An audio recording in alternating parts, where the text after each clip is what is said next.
Hey guys, please let me know if you could hear me okay. And good Saturday to you guys. Hello, JD, Richard, SSP Artistic. Awesome. So today we're gonna get to color Neo Wonderland in Clip Studio Paint, like I've mentioned to you guys a couple of times. Hello, what's up, Mr. Moderator Doodly Don, assistant colorist. Hello, Arthur and Cleaver. Hey, what's up? All right, you guys. Hey, Stefan. Hey, what's up? What time is it there? It must be late over there in Berlin and Germany and the Netherlands, right, you guys? I could probably check right now because John was in Amsterdam a few weeks ago, so I still have the Netherlands or Amsterdam time on my clock. So, hello, MFA Raccoon. What is up? Matrix Ghost. What is up? So let me try not to mess this up because I have my screen grab or I'm recording my Wacom tablet, and then I also have like the OBS window open. So whenever the mouse is flipping between monitors, it confuses me. So, anyways. And then it's all super tiny. Let me move everything into the right place so I don't get confused. Alrighty. I think we could start talking about this. So, yeah, it's gonna be a crazy month to try to get everything coordinated and done on time so that we could send it out to print. Ideally, they said it's going to take 2 weeks, so by the end of April it should be printing and everything. And depending on where the printing is going to happen, if I could help it, I would probably like to show up at the printing press or whatever. At the very least, we're going to get fulfillment in at Rups Comics, done live streaming in person and stuff like that. So that's going to be fun. Got some of the items ordered. They should be here next week, so we should be able to unpack and check out some of the little goodies for the Kickstarter next Saturday's live stream. So I have some stuff. Yeah, so far so good. There's a few little hiccups here and there in terms of like the shipping confusion with everything because I just moved, and so I'm just trying to like straighten everything out. Hence why I didn't live stream last week, because I had all these little things to take care of. So just a bunch of stuff. Thank you so much, Cleaver. Appreciate it. It's been quite the journey to get this where it's at now. So anyhow, alrighty. I think I said hi to everybody so far. So let me show you what I have here. I don't know if you can see because it's really small on my monitor, but I have some of the base layers already. So the background, actually, this is the base color. And here is base color for that panel right there. Those two panels. And then see, so you guys can kind of see what Doodly Don has been helping me with flatting these panels to streamline and save the process, save me time, because believe it or not, this process of flatting takes the longest, especially depending on the penciler or inker, or line art, right? So this takes the longest, and this is what a lot of companies do when they have big books like at DC and Marvel and Aspen. So all the major companies, if you have a colorist and you have an artist, you have like this production line. Usually you have multiple people working on that. I mean, if you have a beginner colorist, you're gonna have them doing the flats and like all the really pretty stuff on the page. But then once you get to a certain level, like Peter, for example, we would a lot like animation, like doing all the in-betweens. You would send it to like South Korea or somewhere else to get it flatted, and or the Philippines. And so in this case, lucky for me, I have Doodly Don helping me with the flats, and so this streamlines my process because it is so tedious. And yes, you could use the magnet lasso tool, but honestly, with all the business stuff I have to do, I would rather not do this stage right here. So I learned from Peter a long time ago, to send it off to flats, and then we get to do all the lighting, shading, and just all sorts of stuff, which takes a long time. And if you're also the person writing drawing the book and trying to manage everything, it's like not practical. So I'm lucky that I even get to color my own book at this point. Flatting is rough. Oh, thank you so much, One Mighty R. Yeah, it's a chaotic mess for sure, Stefan. But yeah, so this makes it easier. So right now, which is nice for me because I get to hide all that stuff for now and I have a layer made for the duotones, screen tones, as you would call it, or half tones. You know, a lot of times in Japan, for the longest time, the manga artists would be doing it, you know, by hand with the duotones and screen tones, and I have those, but they are so expensive, and they don't really make them here in the States, and so to save time, obviously a lot of people do it digitally, and honestly there's no real reason not to do it that way unless you have like a special cover and you want everybody to see the screen tones on the artwork itself, which I did for the Transformers and the TMNT covers that I did, and I think I also did that for G.I. Joe. I don't remember, and I gave those covers to my art rep Tatiana, so I don't have them with me to show you guys, but yeah, those were all done traditionally, and I think I did it with Dragon's Glacier. So this way I'm going to show you how I do it with Clip Studio Paint, and if there's any steps that I'm not going over today, it's I have a Clip Studio sponsored video from I think 2 years ago now, where they basically wanted me to show the basic process and button features of the software, so you guys get to see how you could letter, ink, color, and all that stuff in one program. So that's in another video. I could probably link it after I'm done with this. And so you could kind of see my screen, my duotone, or they call it half tones, I guess. It's so many different names. These brushes I got a couple years ago. You could kind of see them. I don't know why there's not that many. Oh, here it is. Duh. So it's like this really cool brush pack. I think I spent $30 on it, and it comes with the Procreate version and then the Clip Studio Paint version. I wasn't really doing it in Photoshop at the time, but at this point, just to save myself some time, I might end up getting another set of these duotone brushes to save me, you know, just so I could use these brushes in all the different programs. So let's see if I could just pick one. I'm going to zoom in. And then let's show you guys one of the duotones. So that's what that looks like. A little too consistent. Yeah, I like this one. So the other one who had the consistency was too close and too dark. And since I already do a lot of the shading in ink, I really don't feel the need to have that much of it. But I'm just going to add a little bit of the duotones. And I'm thinking maybe just on the background. So right now, I'm still trying to figure out how I want this to look. But in the thumbnail, I think I had some of the duotones here. But I think just to save myself some time and effort from coloring, thank you, Don, Doodly Don. So I'm just going to do this. Okay. And how do we want to do this? All right. So I'm going to create a new set of layers, put these together, and I'll show you what I'm trying to do here. So I'm going to combine all these layers. You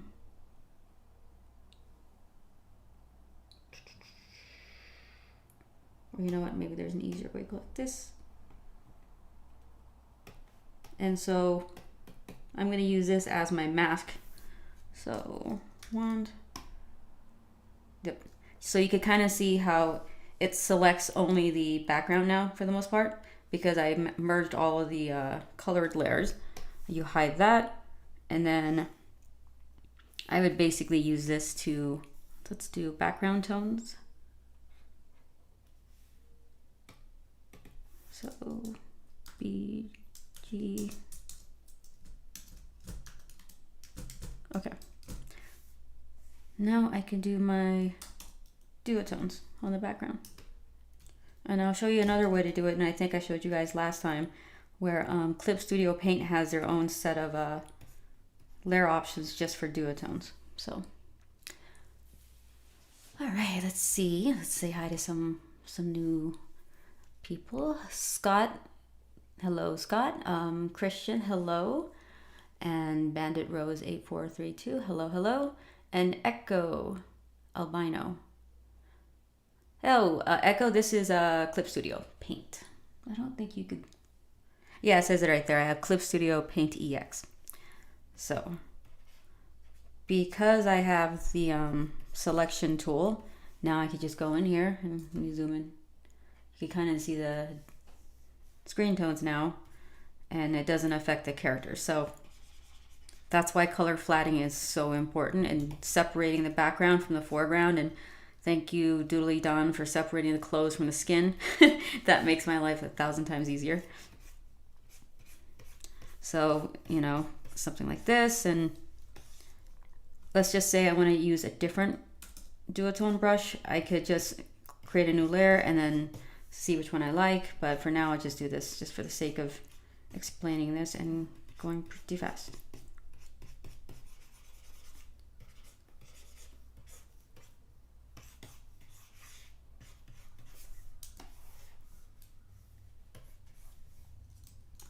Oops. Trying to go super fast here with the shortcut keys. I'm gonna hold down Shift. Boom. Okay, that's kind of big. So we'll take the brush tool, hold down Shift, and it creates a straight line basically. I don't know if I like that. Okay, it's pretty good. So I'm using my Wacom Cintiq. I think this is a 16-inch. And I have one from Huon that they gave me for doing a review video, and then one other one. I think it was like a bamboo or something for traveling. So I have multiple Cintiqs for when I'm at home versus like when I'm traveling for work. And then I also have the iPad if I really needed something.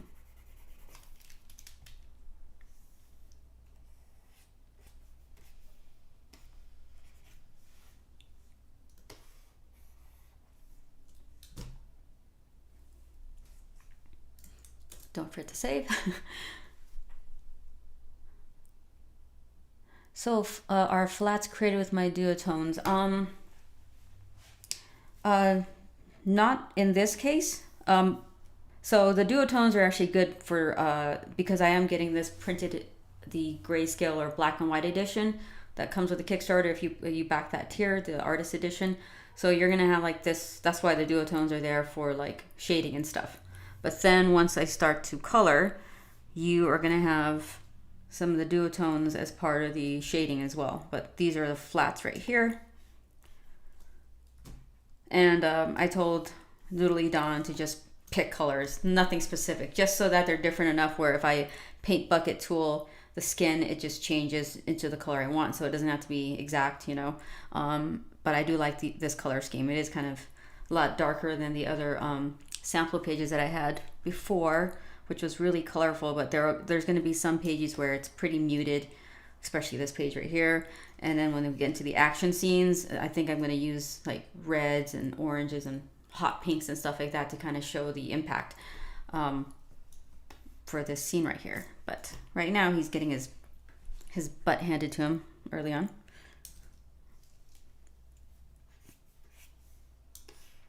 So this is one way to add duotones or screen tones.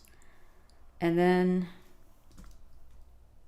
the other way, let me see if I could do this without messing it up. I think it should be fine. Is you guys could, I don't know if you could see the top right hand corner where my face is right now. 1 second. I could probably scoot it down. Okay, come on. Scoot. Trying to show you guys the layer property here. Okay, can you see it now? All right, so you kind of see right here, there's an outline option, and I don't know what that is. It's extract line. Okay, that's cool. And this one is tone. So I added a new layer, and it's going to be colored in tone. So let me see if this works. Okay, no, it's not working. Where is it? There's one way to find out.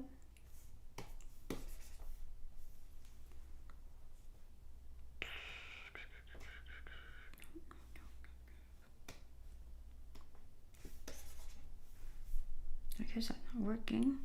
Maybe it's the frequency. No. No use. Nope. All right, let's come back to that because I don't remember how to do that. Angle. I think it's like a frequency or something. Anyhow, let's just delete that. So I don't actually like doing it that way because those screen tones that comes with the software is like one consistency, and it's pretty flat. And I like the brushes I have now because you have like this roughness to it. Let me see if I can zoom in, where you kind of see it's not perfect. It looks kind of organic, or like you did it on paper. Whereas the one that comes with the software, you could adjust it and stuff, but it's all one consistent screen tone, and I didn't like how that looks, so I don't usually use that. I only do it to demo, I guess. But this is how I prefer doing it. So we're just gonna do the background this way. I'm not gonna touch the characters with the duotones or screen tones until I actually finish coloring. Then I could go in there and add it just as a textural kind of stylized thing. So, okay, we'll just do this. Alrighty. So with that out of the way, let's see if we could use another brush, even though I love that one. And you guys can see right here, there's like lines and what do you call it? Diagonal lines. So, and I'll save again. I have the Huon that I never use. Oh, Michael, I think it's the pen. I mean, I like the way that the Huon pen feels, but this one's like heavier duty, so it feels a lot nicer in my hands. I used to not like it, but now in hindsight, I kind of like how this feels. The grip on the Wacom, I think, is a lot more to my liking. So I must have missed a lot of stuff.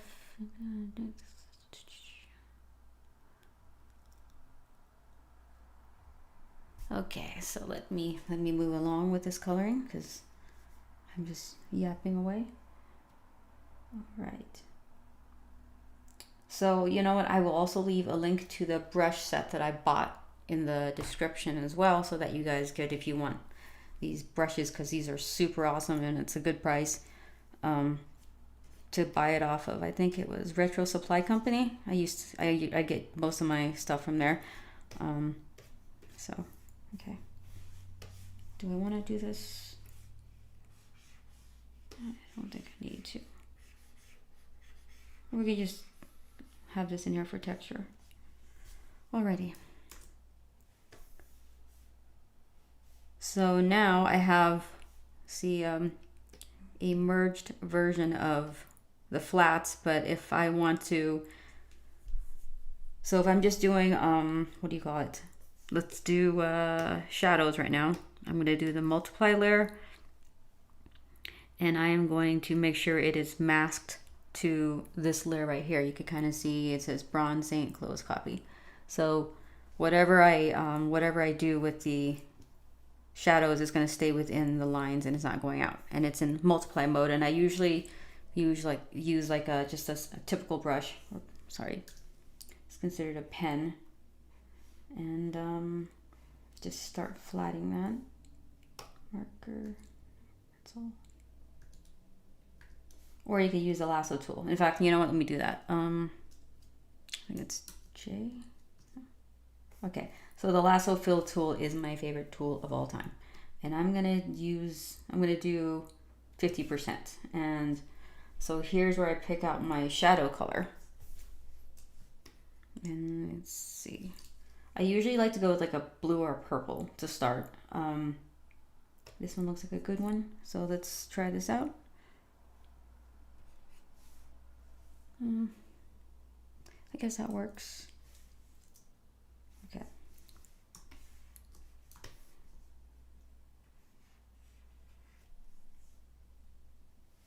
And I'll show you guys, like, if I had a different color, what it would look like.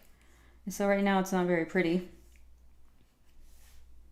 I actually like this color right here. And then you see all these colors right here. These are the colors that I use. And oh my god, I should probably delete this. So this is like the color history. So all the colors I've been using. And it's easy for me to go back and just pick the color I used before, but in this case, that's too many. So let's kind of speed through this process right here of doing the shadows, I guess. So you could do it this way, where you get like the nice angles and all that, and then or you could do the pen strategy. Pencil.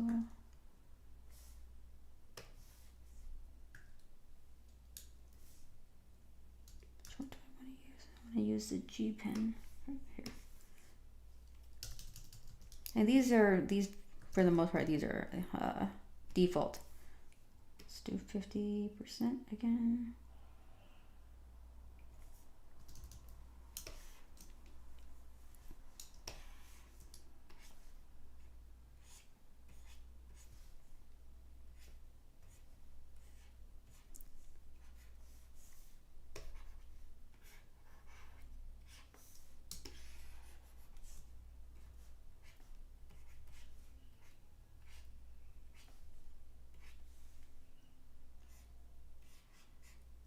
I mean, for the price and the fact that you only pay one time for this software to do comic books and manga and animation actually is well worth it, in my opinion. It's got so many bells and whistles.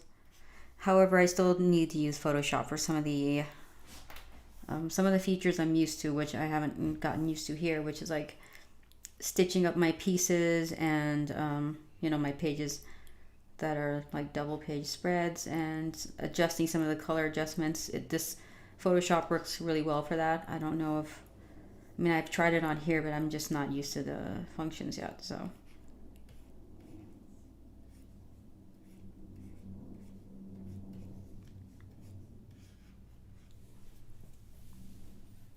What's the base price, JD? I think it was like $300 and something.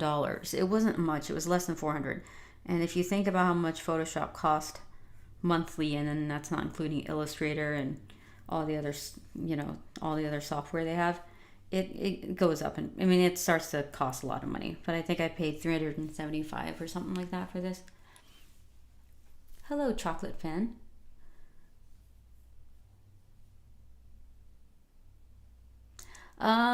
Let's see. We're looking at about halfway in terms of pages to color. And let's see, the inks. I have a few panels that I didn't ink yet, like the ones with the major backgrounds. That's going to require a ton of like just detail and stuff, so that needs to be inked. And there's a couple designs for the cars I'm still trying to decide. So because I do it myself, there's like the hardest things I have to do. I usually kind of wait until I figured it out and then go back, so that way I'm making progress on all this stuff. And thank God I don't have to letter this book, or else it would take forever. So, and I'm not the one designing it either, so I'm gonna hand it off to someone else to prep the book for print, someone who has way more experience than me, like Mark. So next week, we're going to do another update on the Kickstarter stuff, the items that I'm getting in, and then more progress on the book. So it's going to be a busy, busy week. Chocolate? I think there might be a free version. I think there might be. I don't know. It's been a while. Maybe one that doesn't have like all the bells and whistles. Or they give you at least, you could try it out for 30 days or something. Yeah.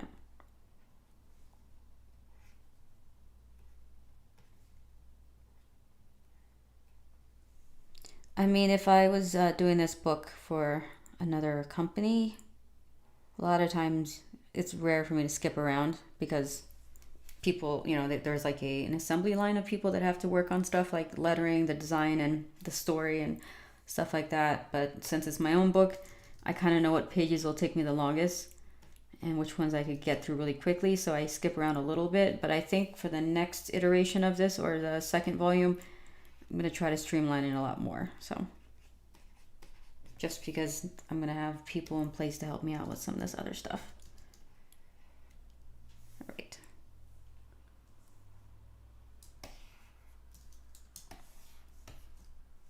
So this coloring process doesn't take too long just because of the, well, because someone else is flatting it, but also because of my, my go-to steps, which is flats, shadows, you know, this right here, and shadows, highlights, and then you do the blending. So let's just say I've already finished doing all the shadows and highlights and stuff. What I would then do is, let me see, shadow,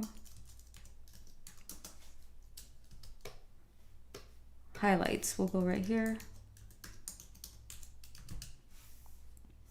And then I think right underneath that is shading. So that's like adding more color to the skin and stuff. So for example, he's looking a bit pale right now, so I want to add some warmth to his skin. So let's see here. All right, and chances are I'm going to do like a softer brush, so maybe airbrush. I think I missed it right there. So let me zoom in on his face so you can see what I mean. So for example, like right here's nose, just add some color to it. And if you don't want it to bleed into different colors, when you go into the, what do you call it? The flatting, the layer that was flatted, and let's see, magic wand, and it kind of just cordons that off right there. So now I could shade his skin without it going into his clothes and stuff. Oops, wrong brush. There we go. But I don't want it to be too soft because he looks kind of like he's wearing blush. So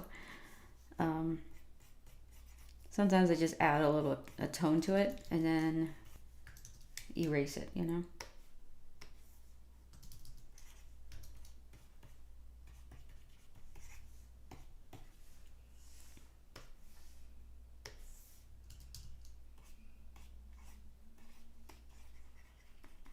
So that's assuming that I did all my what do you call it, all the shadows and stuff already. This would be the last step, just to kind of add like that pop to it.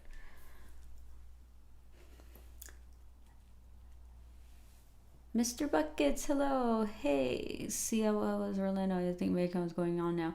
Oh, I know MegaCon's going on now. I wish I was there. Orlando was amazing. I had a lot of fun there. And I got to meet Michael Richardson and a few other people.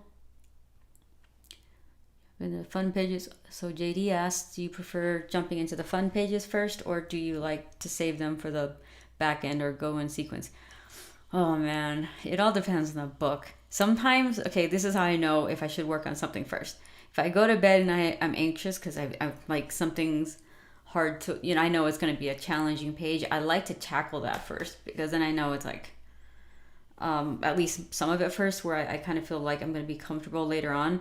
For example, that double page racing scene is going to take me a long time, and I spent a long time planning it and stuff. So I did just enough planning and doing the pencils and layouts and inking the easy stuff first, that I know that once I actually get to that page, because it's towards the tail end of the book, that I wouldn't have enough time to do all this other stuff. So I used to think do the easy pages first, but for me, I feel like get the anxiety out of the way first, and then the easy pages will be easy. So I guess hard pages first for my own book. But then if it was like for another company, it's going in sequence, honestly. IBIS Paint is great for mobile users, in my opinion, because you can zoom in and out and you can edit your drawing whenever you want. It's a free version. Cool. I did not hear about that program. That's awesome. Oh, I'm sorry, Richard. I hope she feels better. Let's see. Am I missing anything else?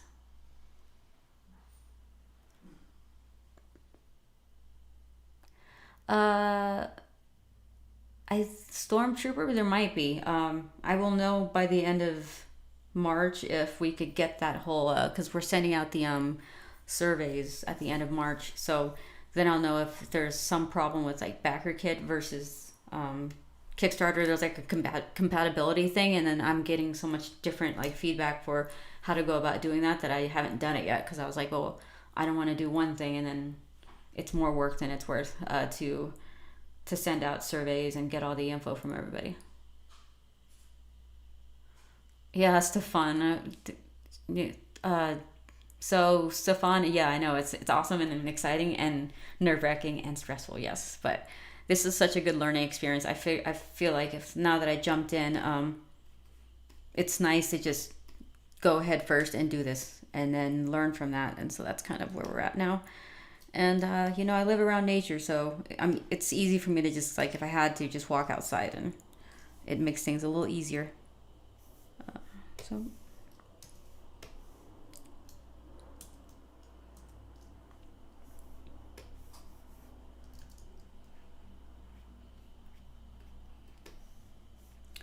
all right, so we'll just leave that there for now. And oops, oops, gradient. I'm doing it a little differently. Sorry, what's going on here? Than my usual steps, because since I'm what am I doing?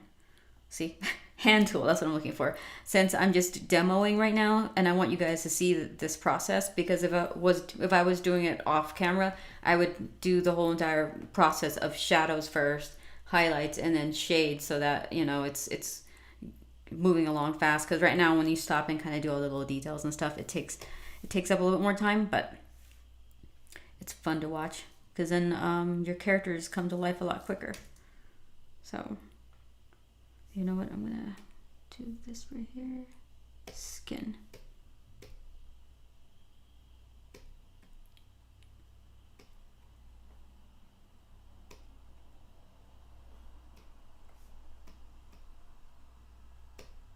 Okay.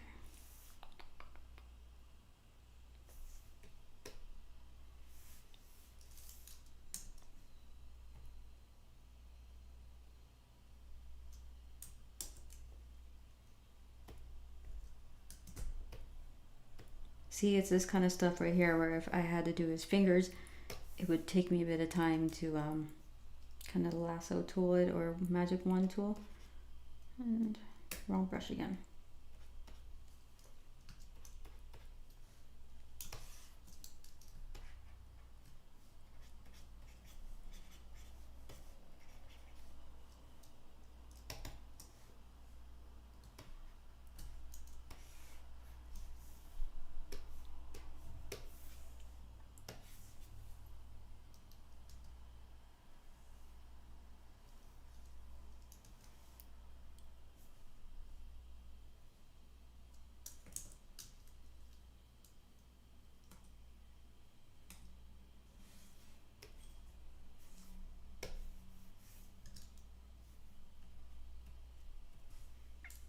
Okay, so let's jump back into doing the shading again.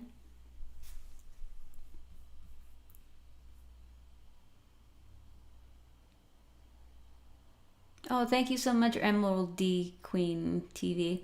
I really appreciate that. Now, Lola was colored mostly by hand, so that was a whole process in itself. Detective Buckets, I actually started.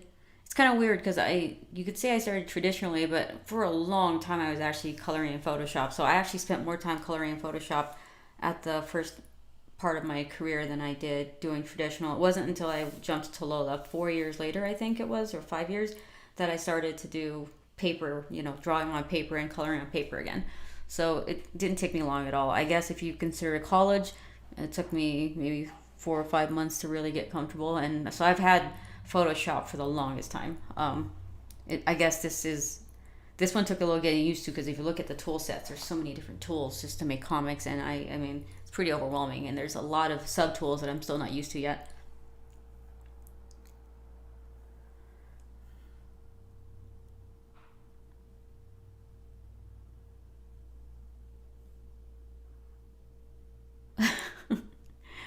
Man, oh man. So what, six? Oh my god, there was like 18 issues of Lola. Was it 18 issues? Yeah, I don't know, I guess so. It's crazy. And that took a while to get used to. And then I changed it up again, so. Oh, thank you so much, Emerald Queen. D Queen. I keep wanting to say Emerald Queen. Yeah, she was my first ever attempt at writing, and I'm still grateful for Aspen and Vince for giving me the opportunity, you know. Oops.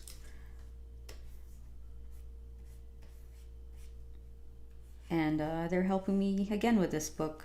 All the things that I can't do on my own, Aspen's gonna help me out with that. So I'm so lucky. But you know, like I said, it's a huge learning experience, and I kind of know where to take the next one now.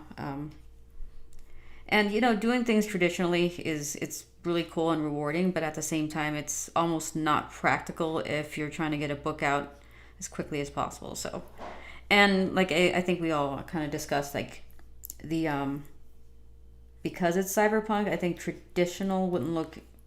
I just feel like digital fits this vibe in this story more. So, and I could go faster.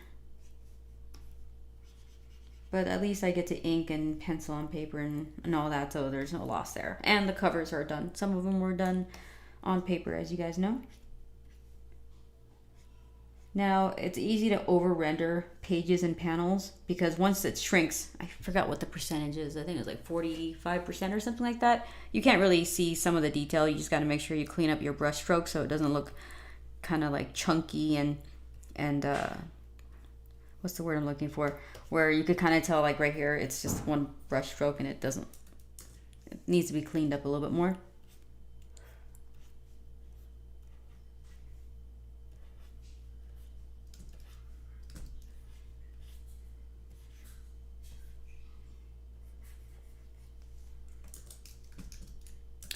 But yeah, I like tackling panels with a lot of backgrounds first, at least so I feel comfortable. And then the talking head panels, like the ones down here, super easy to color.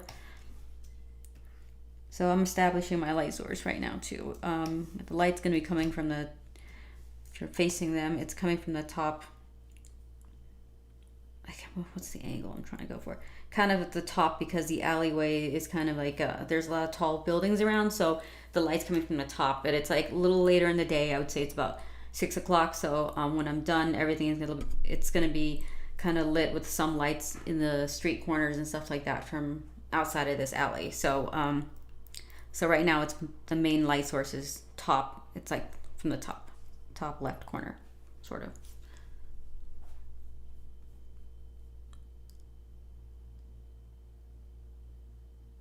JD, how many issues in? Oh my gosh. I knew it wasn't a mistake. I'm so glad I did it, but I knew like then I was like going from markers because it's expensive. For markers and in between like issues, I would try to introduce like ink and watercolors just to try to speed up some of the process. You could kind of see in the book when I changed my supplies a little bit. So it wasn't until I got to like the third volume where I'm like, okay, I figured this out. I think I could do this and get it done like this way all the way through. I think it was the early half of it, like the first 6 issues. That's when I was like, oh my god, this is a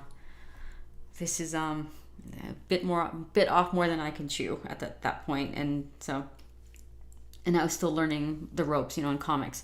So it's just, but I think in your career sometimes being very ambitious on the outset might be the best thing, because it's rare that we get that ambitious as we, you know, get older. We're kind of settled into the business and stuff. And now I'm like, man, I don't know, that kind of stuff that's way too much adventure for me. But I mean, even with like backpacking, I used to do that all the time and I love it and I still do. But am I going out of my way to go backpacking right now? No, I'd rather just car camp at a beautiful location, and that makes me happy enough. I don't need to go out and climb mountains and just crazy drop-offs and whatever, just to get a view of everything. So I think I've settled in just a little bit in my older age. So the eraser is its own tool. Oh no, this trace pose. Then draw my chocolate. I don't know. I mean, I'd have to see the program, but I think when we're all starting out, I think we all kind of do some form of like tracing or trying to redraw someone else's artwork. I hope that's answering your question, maybe. But yeah, chocolate. I don't know. I don't know if it's cheating unless you're doing it like almost basically exactly and then trying to sell it. But I think using it to learn, I think it's a really good tool to trace and then to learn from other artists, you know, and try to recreate someone else's art so that you understand how it works. It's like kind of like taking a car apart and then putting it back together. You're learning the ins and outs of that whole thing. So SSP Artistic, thank you so much for the super chat. How are you? Does my comment show? Yeah, I see it now. Does my comment show in the super chat? I just saw the super chat, but did you say something else before that? I don't want you to have to pay if I didn't see your comment. Oh, how am I? I'm doing great. I don't know if you said something else before that. You know what? Let me rearrange the chat so it says live chat and not top chats, and then things get mixed up.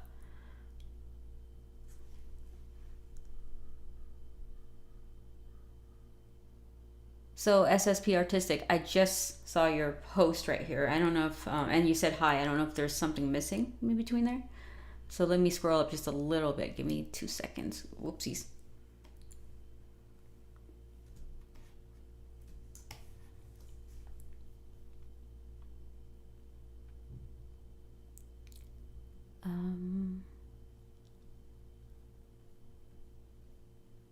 Okay, I think I'm caught up.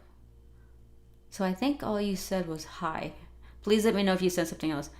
So I thought my comments maybe not shown.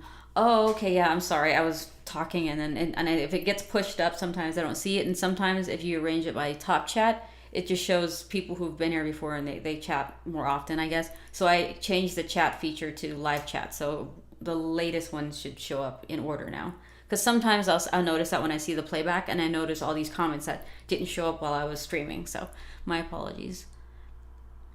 So Art Bionics, have you ever used the clear blending mode when doing brushwork digitally, like using the same brush as an eraser? I have, actually. I like doing that too sometimes. For example, like you're saying, so right now I'm using the G pen to color, but I could use the clear mode and just use the same brush to erase my colors. Yes, I love doing that.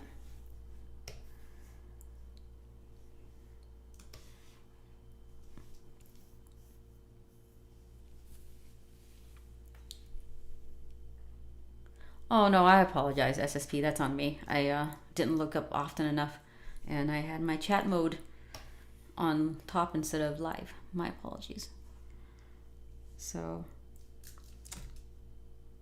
anyhow, let's get going with this.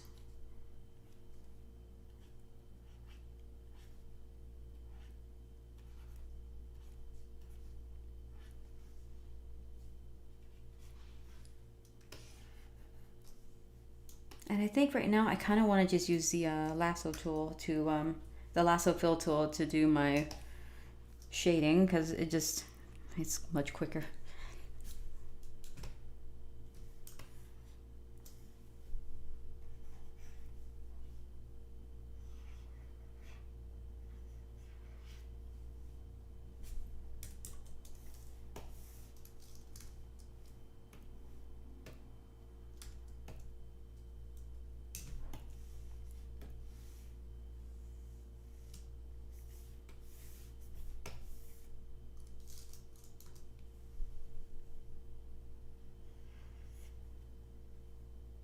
Oops.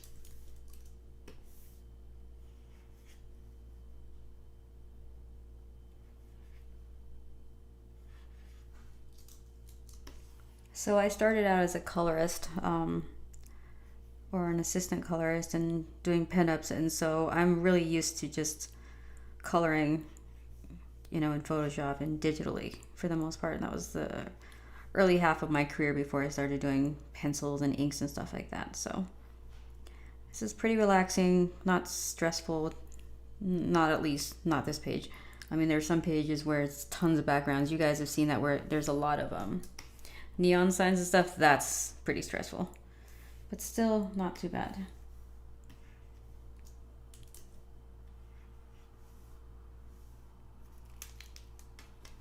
That's pretty cool.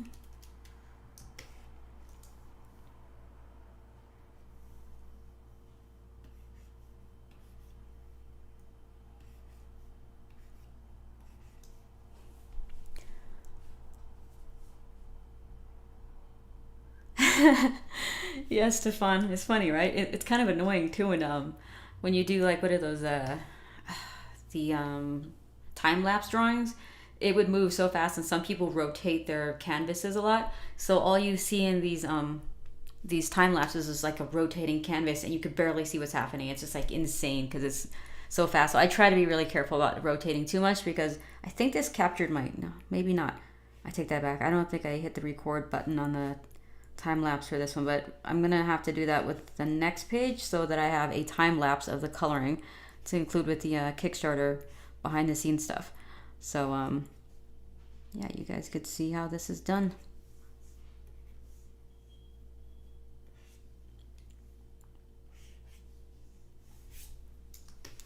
But like one of the most important things, and I think you guys know this, is knowing your shortcut keys in all these programs and software. Otherwise, everything just takes so much longer, and you have to, navigate towards the menu instead of just the shortcut keys. So it's slightly different than the Photoshop shortcut keys, but they're pretty close. Alrighty, I think I'm gonna switch to the pen tool. 50%. So right now I just have one hand on the keyboard. I don't know if you guys can see, and just shortcut keys most of the time to save tons of time. So it's almost like drawing on paper in a way, or coloring on paper, because I don't have to, push keys and stuff when I'm grabbing my tools and coloring.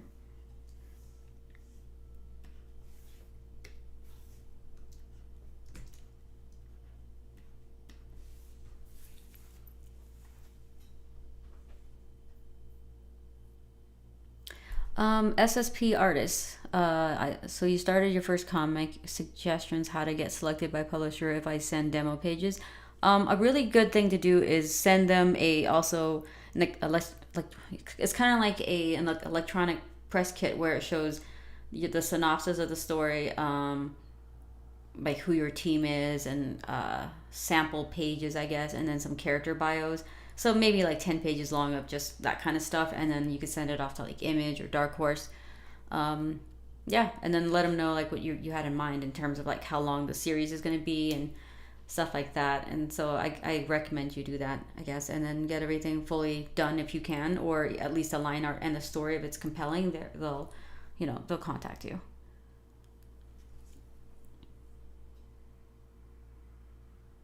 Chocolate fan, if they're fighting over coffee, it's kind of like fighting over coffee in a weird way. I would beat somebody up for coffee. Like if they were in line and they just don't know what they want, and I'm like, come on, you're in line for coffee. I'm just joking. Some coffee places around here, they have like such good flavors that sometimes I get stuck trying to figure out what I want. Like I used to just drink pumpkin spice lattes most of the time, but then they had some new flavors, and so I started to get new flavors and stuff. But anyways, I digress. Oops. All right, that's a good spot for now. So I might change the tone of his skin right now. Let me see here. All right. I already started using the other. Maybe I just stick with this one.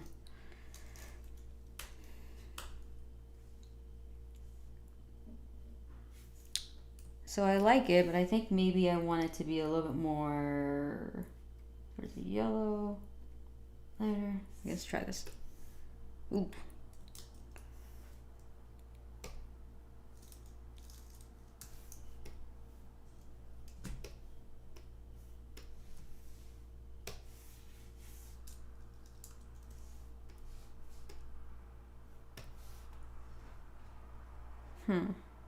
Guess that works.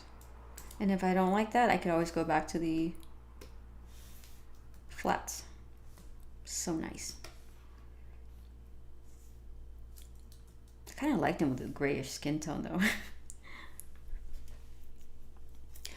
Okay, well, have a good day, Chocolate Fan 17. Oh, you're welcome, SSP Artistic. If you go to the Image official website or Dark Horse, a lot of times they have submission guidelines on their official site, so you can kind of read exactly what they want and do the best you can to stick to what they require. So, hello, Old Brown Jacket. Nice to meet you.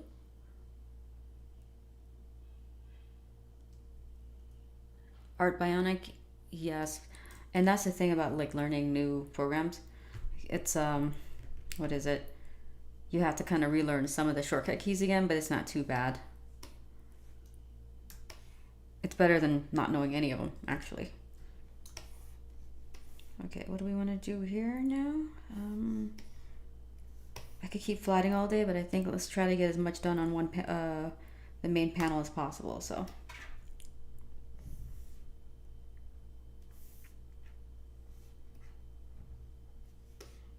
Do his fur.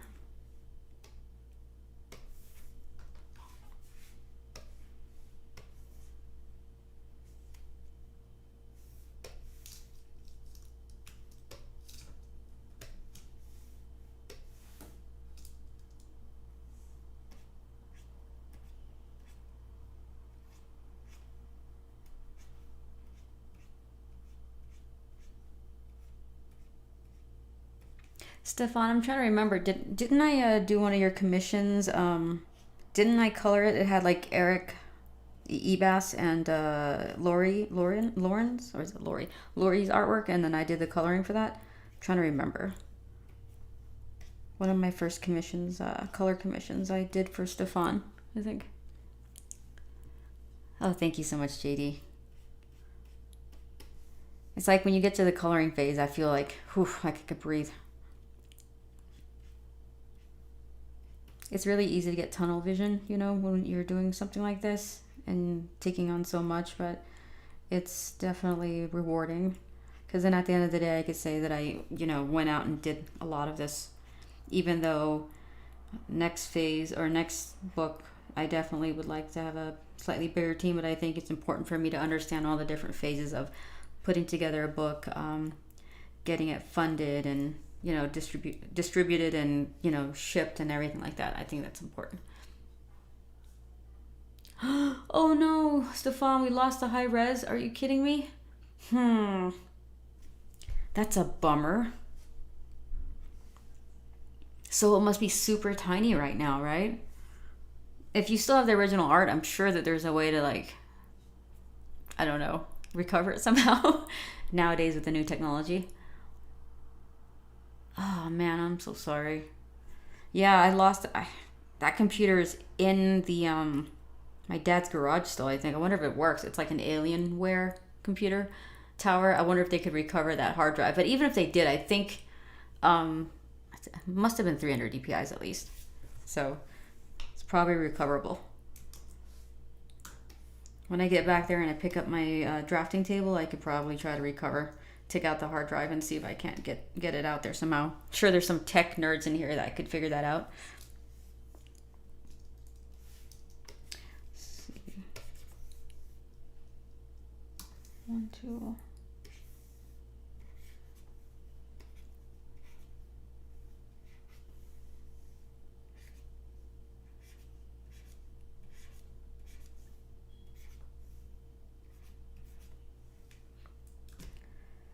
Okay, so I feel pretty good about just this right here, and so I'm going to jump to the background now before I start doing highlights, because I want to make sure that once I do highlights, the things that I want to have,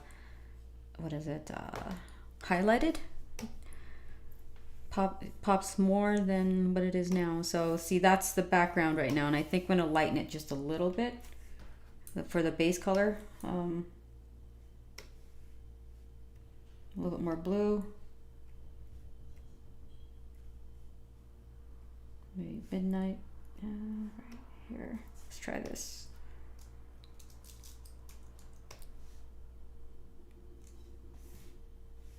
So this is just a base tone, but maybe it's a little too much.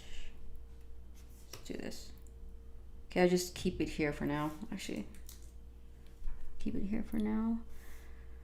And so I'm gonna pull references now in terms of color schemes to try to get something that I like that's gonna be interesting and not boring. So this is, like I showed you guys, the Liam Wong Tokyo book. And this has a lot of really cool color references for the streets of Tokyo. He got a lot of inspiration from like Blade Runner and what is it? I think it was Blade Runner, Ghost in the Shell, Akira, stuff like that. So there's all these really cool, what is it? Color schemes. So I'm gonna pick out a color palette that I think would work with this. This is mostly in the dark, but I think I could put something together that might look pretty cool. So like you see this one is like blue and green and it's got like orange as highlights, so something like that. I think I'm gonna go for that color scheme, but maybe more towards early evening, so it's not super dark. Okay. So right here we're gonna do the I don't know if I need the name of that deck. BG.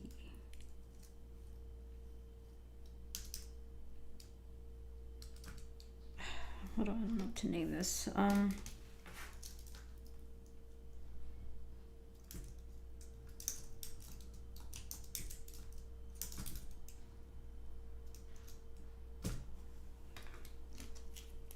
This one doesn't have a crazy amount of things in the background, so I don't need to get too technical with how I name it, as long as I know what I'm doing. So let's do the lasso fill tool, 100% opacity. Yeah. We'll do 100% opacity and we could always change it later. So how does that look? I think that needs to be lighter. Okay.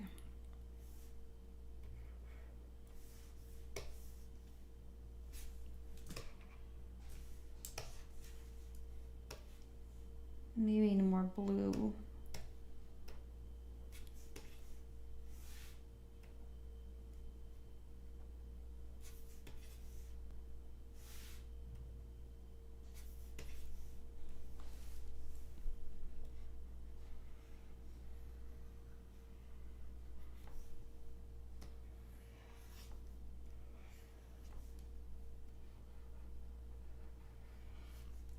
So I'm just separating the main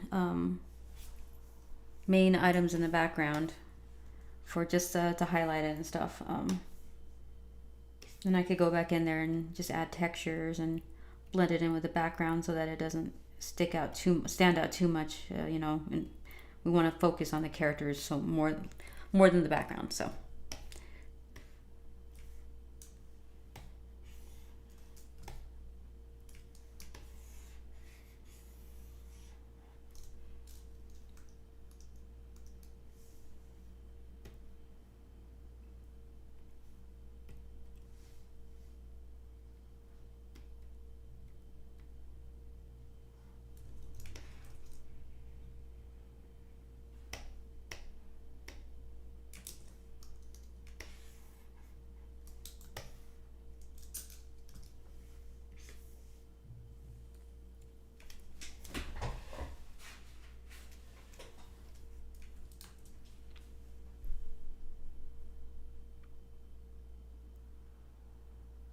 Okay, let's see, what did SSP say?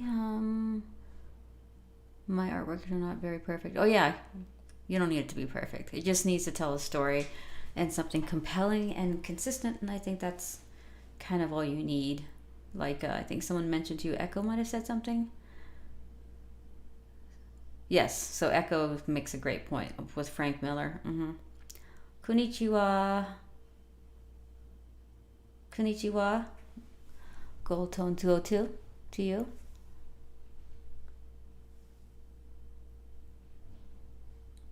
I'm sure Echo, pretty soon, Jim Lee, all he has to do is paint 1 or 2 things a year and he's good.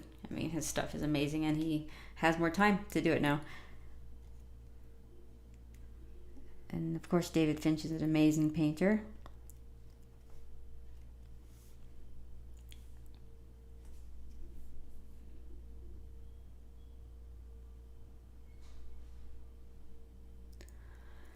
Yeah, Ads Megas, yeah, for sure, you know, because that commission I did for Stefan, where I colored it digitally, that was well over 10 years ago, right? Well over 10 years. It was like beginning of, I think it was like the first year of my career in comics. So by that time, new computer, higher resolutions and everything, and all sorts of stuff, you know, just happens. But he has the pieces are done on paper, so he has the original art with the ink and everything. So that, at least he has the line work for that.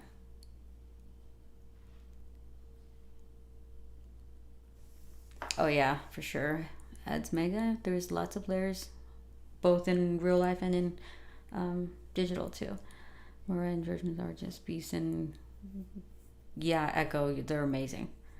There's so many great artists right now. I would argue that we were so lucky right now to have all these guys online and gals that are doing what they do, and we have Instagram that's filled with artists. I mean, when I was growing up and I was trying to get into comics, if I had all that, I would have been just motivated constantly. Now it's like I'm playing catch up because I've been doing it for a while, and you see something inspiring, you want to get better too, you know. So it's like it's a constant thing of trying to get better, and not in a bad way, for sure. It's like it keeps it interesting, and you don't get tired of doing this. So that's the nice thing about it.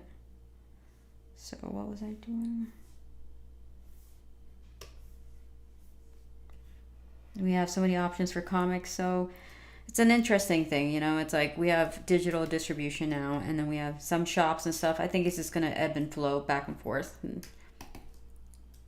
But there's still a lot of art out there, you know. Oh, I love Peach's work. Echo. Oh my God, JD. David Finch is such an amazing painter. It's like, I know when people are like, oh, it's not that good. Whatever's in their head must be 1,000 times better, I guess, than something that's already amazing.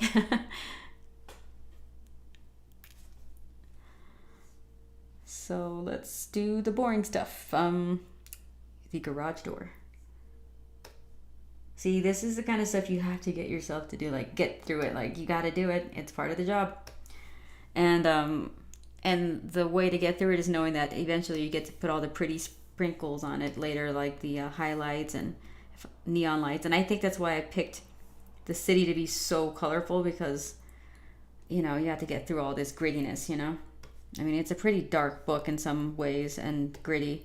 So the only way to offset that and counterbalance that is colorful scenes, which is a juxtaposition. Okay.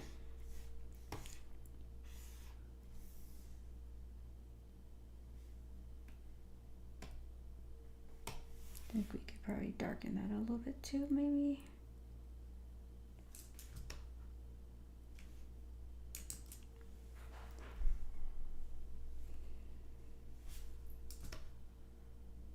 I could just ignore that for now. Okay. Right now I'm trying to find where the highlighted areas are going to be, and kind of so I could push this piece to pop more. So I'm thinking, for example, right now what I could do is magic wand tool again. Sorry, let's do that backwards. And then how do I invert it? I think it's like this. No, cancel. Okay, how do you invert this thing?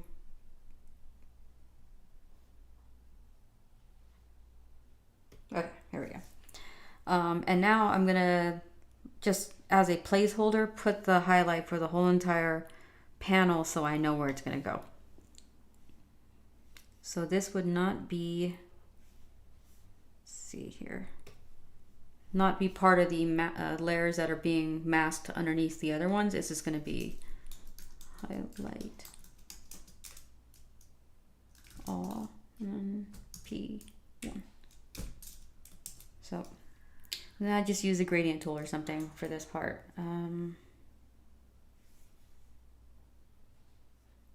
Maybe I want somewhat of a, because it's it's like later in the day, so let's just try something. Like right here, for example, you just zoom on.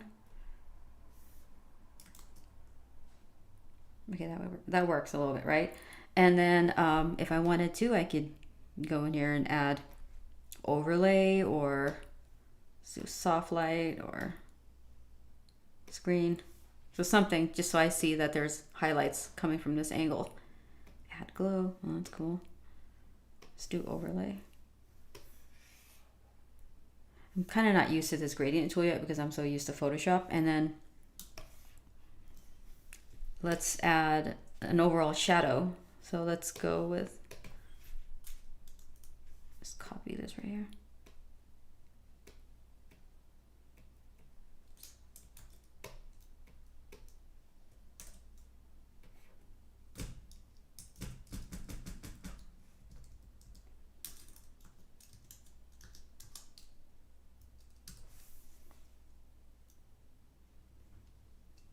I want like an interesting color, so maybe like a teal or something. Okay.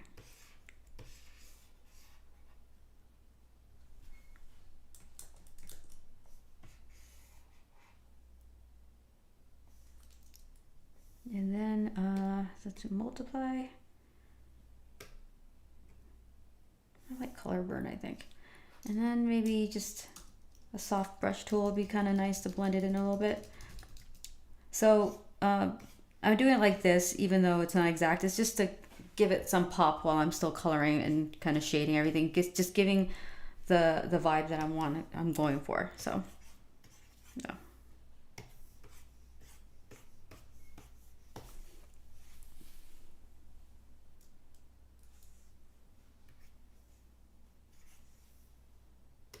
And maybe turn down the opacity a little bit. So yeah, you could play around with it. It's on a different layer and makes it pop and then gives you like that dopamine hit right away instead of sitting around waiting for it while you're coloring all this other stuff. So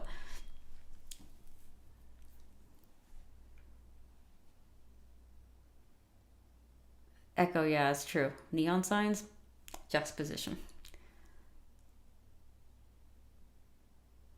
Oh, is it just us, Junior? I wish I could say that was true. I love Jorge's work.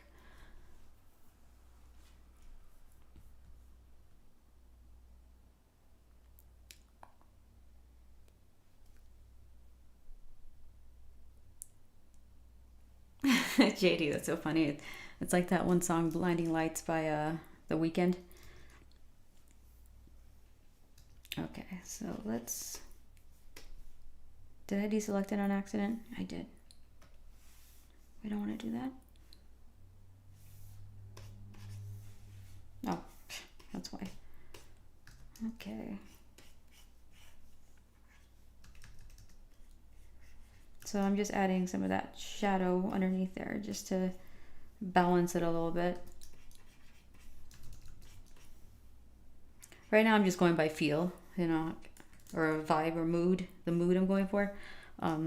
Because all of the rope, you know, like, what do you call it? Doing the shadows and the shade. I think it's called, yeah, the shade. It's kind of easy. It's just getting the vibe you want. That's the part where you're like trying to figure out how to approach it. So yeah. Let's just do a couple more things on this panel and then I think I'm gonna go back to the background, so.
You know, I don't like this circle. Let's do one of these. And purple. And so I could probably lighten the background a little bit.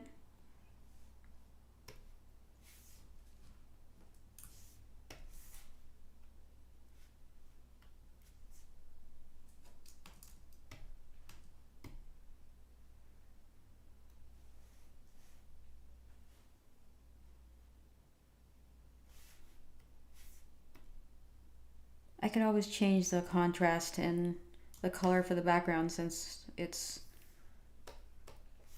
pretty good right there. Okay.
Oh, which button was it? Ooh, someone's about to hit somebody.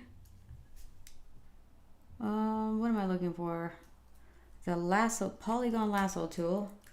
And I can't remember the shortcut key for that one. It's gotta be one of these, right? No?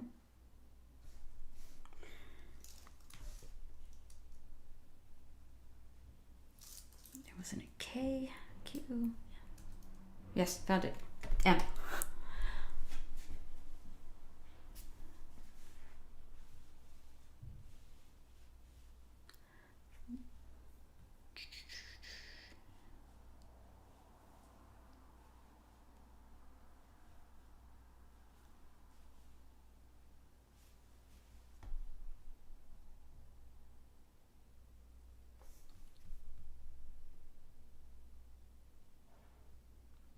Man, you know what? I wonder if my local comic book shops would have it. I mean, I think there's one here, so I'm gonna have to go probably give them a call to see if I can't get a copy of that.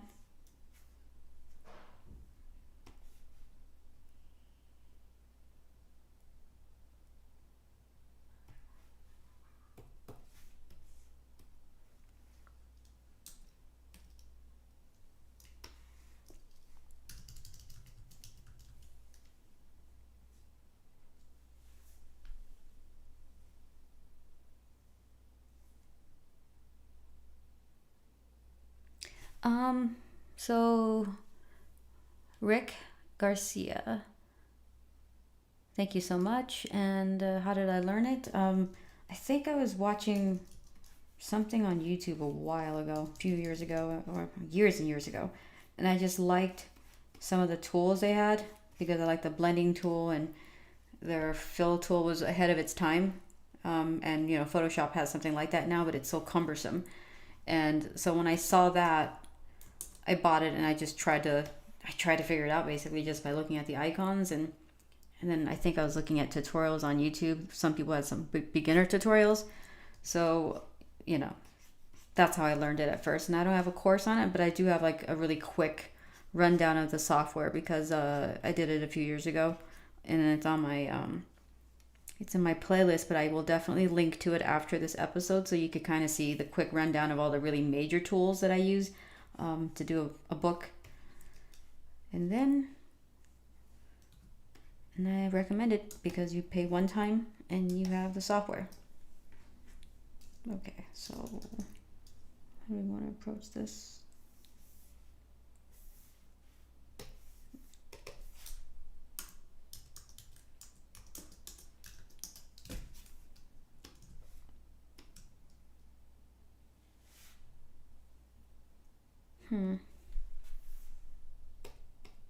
That's why.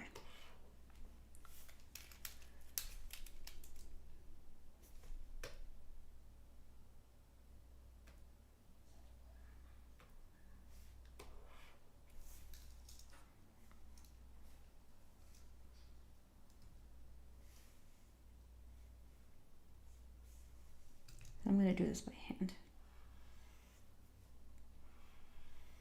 Oh, maybe not. Stabilize, just turn it all the way up.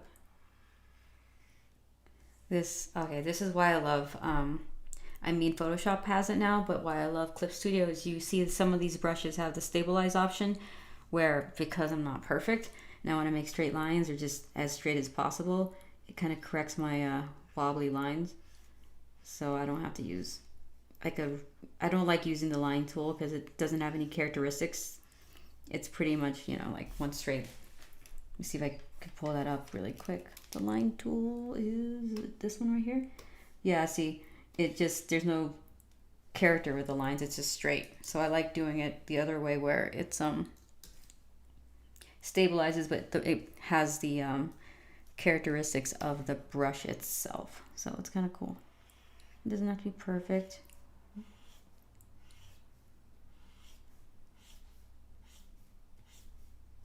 And here's another trick, and I think this might annoy people. I don't know. I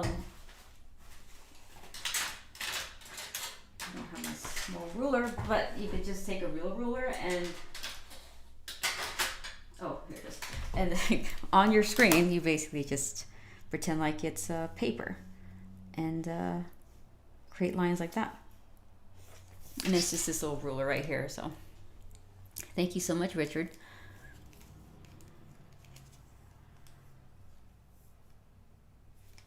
So thank you guys for helping out because I'm not looking up often enough. Like some of your peers are asking questions, and you guys are doing really good at answering questions for me. That's watching streams. Oh, it's so sweet. Devastator Omega. Say hello to your niece and nephew for me.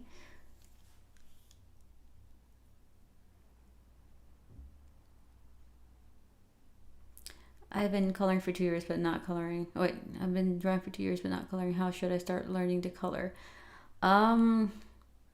Cody, that's a good question, and I should probably give you the fun answer and not the one where it's like, wow, I'm not trying to paint the Mona Lisa here. I'm just trying to have fun with it. I think if you're not intimidated by it, I think color pencils is a good, forgiving thing to learn how to color with. Watercolors, I think, is fun because even if you don't have like, if you're drawing and you're just painting over it, it still makes it look very artsy and kind of interesting. So it looks like fine art kind of. And if you want to start coloring digitally, like there's a lot of different people who have tutorials online. And I think it should be as simple as scanning your lines in and then making it transparency and then just going with the airbrush tool and kind of going for it and just practicing.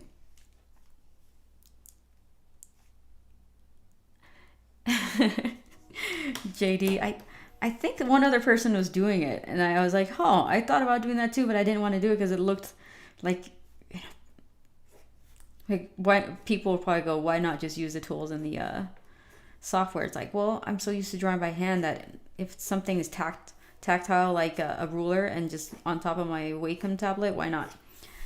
I think Bobby Chu from Schoolism used either a ruler or a circle tool on his Wacom tablet or something.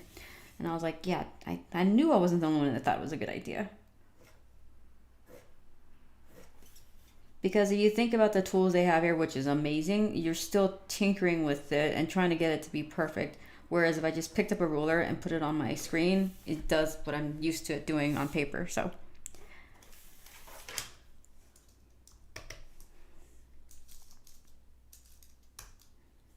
let's erase some of that so it's not so blunt. All right. That was fun. Let's do that again right here. Cute little ruler. Whoa. That did not work out.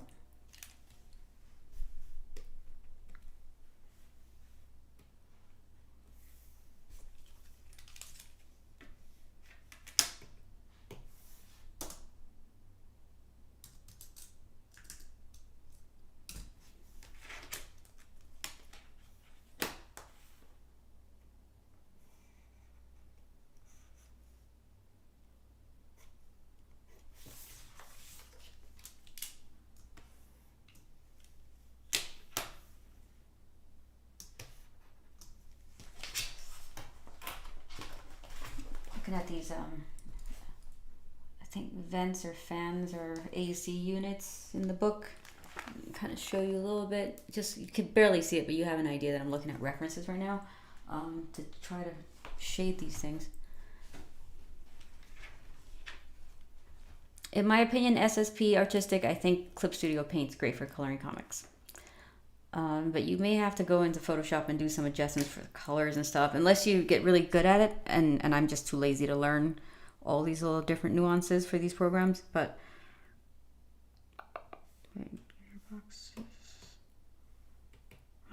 why don't I just call this background shade?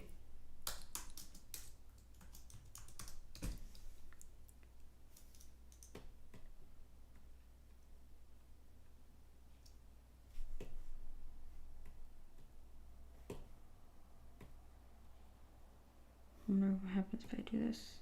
Oh, okay.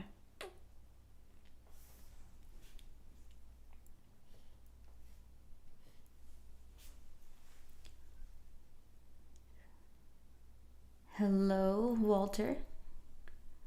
And hello, my monstomachs. Oh, you're welcome, Cody, and thank you, Echo, as well, for helping out.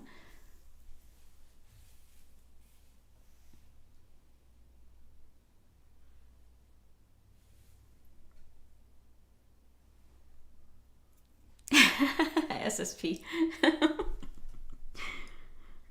Lazy-ish. I mean, I do just enough. I don't want to overdo it. Like, if it's not necessary and it's working for me, I'm just gonna keep going the way I've been going.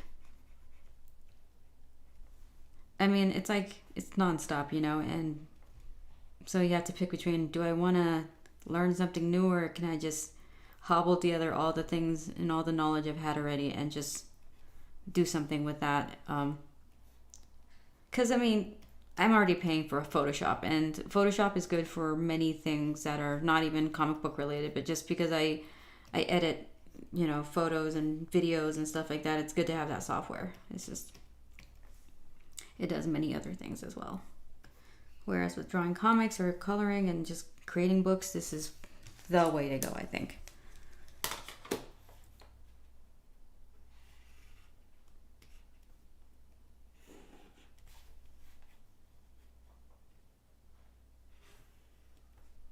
So we're building the background right now in terms of texture and light and dark. Because, you know, if I don't do the background now and I wait till later, I might run out of time, or so backgrounds aren't the funnest things to do, I have to admit. So if you get the tough stuff out of the way, then you get to do the fun stuff towards the end, like JD was asking earlier. Come to think about it, I like to do the hard things first, and then the fun and easy things last.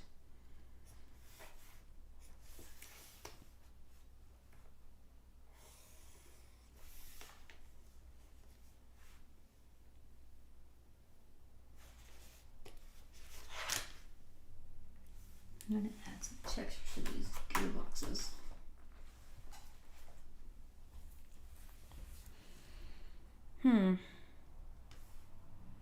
Let's try a different brush out for fun. We've got markers. I want to play around with some more textures so I could show off some of my textured brushes, even though I don't think I have anything fancy. I don't know what this does. Oh, there we go.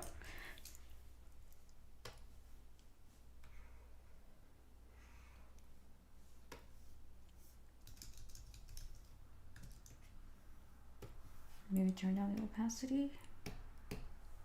Whoops. Uh-oh.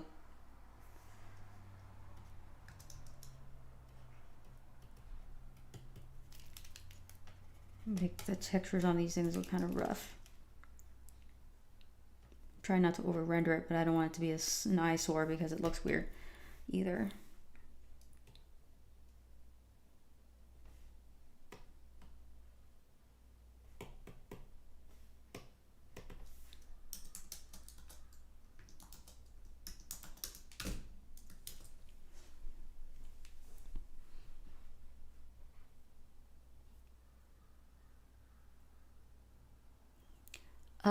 SSP artist, do you mean how much time does it take to ink and color a page? If that's what you mean, then it takes a day and a half if you're focused and you actually do it. And it really depends on the page, but something like this, about a day and a half to ink, if we're doing it straight through to ink and color.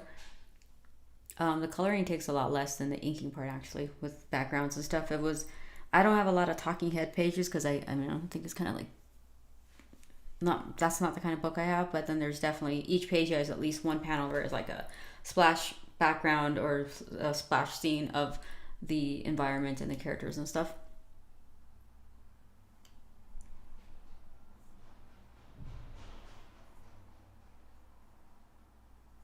Okay, so Echo, I'd say I'm still struggling with doing shadows and stuff and trying not to make the colors too saturated, especially when I take pics of my art using a phone camera. That's what I mostly use. I think what's nice about your phone camera though is, isn't there like a lot of times they have like that thing where you could adjust the colors on your pictures, and sometimes I actually do that when I take pictures with my cell phone. I go in there and I adjust the colors to make sure it's the colors that I want. Like they have some decent filters where you could make it cooler, less saturated, and then add the contrast to it. So I actually just play around with the camera settings on my phone just to get it close. But yeah, there's always a balance with saturation, and I know what you mean because the iPhone usually, or phone cameras, make everything just completely saturated, which I don't like, but I would just play around with the colors on the phone, especially if you're, let's just say, trying to play around with colors, and sometimes the phone camera takes pictures of my art where I'm like, oh, that looks really cool. Like if I took a picture of this now, it does something to the contrast and it looks kind of cool, and I try to mimic that, later on, but it's kind of hard to. Alrighty, so let's do gearboxes. Again, I'm going to highlight this. Again, we're doing warm light. So kind of peach, a little bit of yellow, maybe a little more orange. And I'm going to change this to let's try overlay. And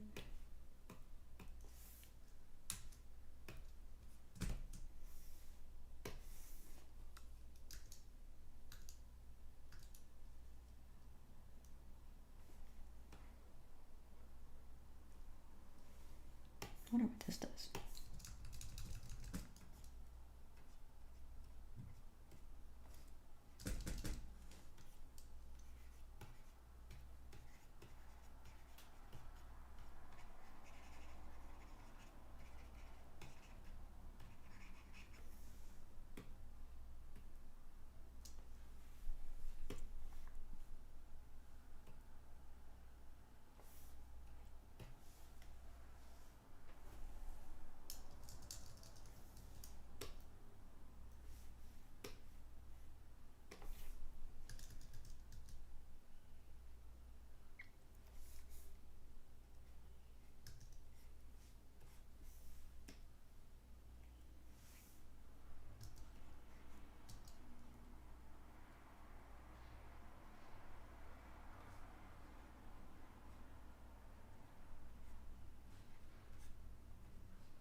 it looks like, oh, okay. I was like, what happened there?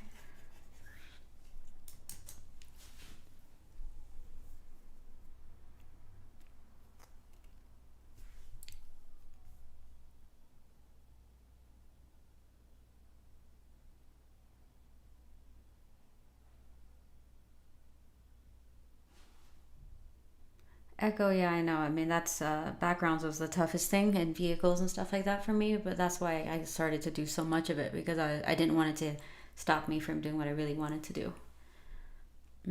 So, thank you so much for responding to our fellow uh, live chatter from South Korea, I take it. So do I do some demo pages and take 2 days, finish a page for the inking color? Maybe if I do more practical pages, then it will increase my speed. Which do you think?